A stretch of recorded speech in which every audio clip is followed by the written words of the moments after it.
Today, you will learn how to convert one or multiple images into a PDF on your laptop for free.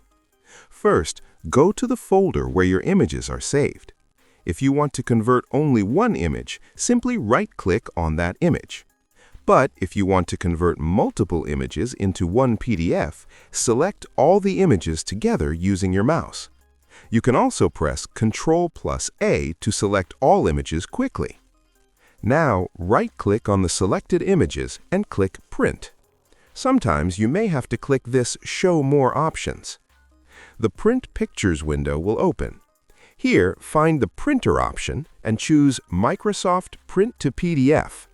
You can also change the paper size, layout, or fit settings if you want. Once everything looks good, click the Print button. A new window will appear asking where to save your PDF.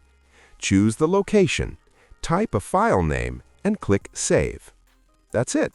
Your image or multiple images are now converted into a single PDF file. You can open the saved PDF anytime and see all your images inside one document. So yes, you have successfully learned how to convert one or multiple images into a PDF.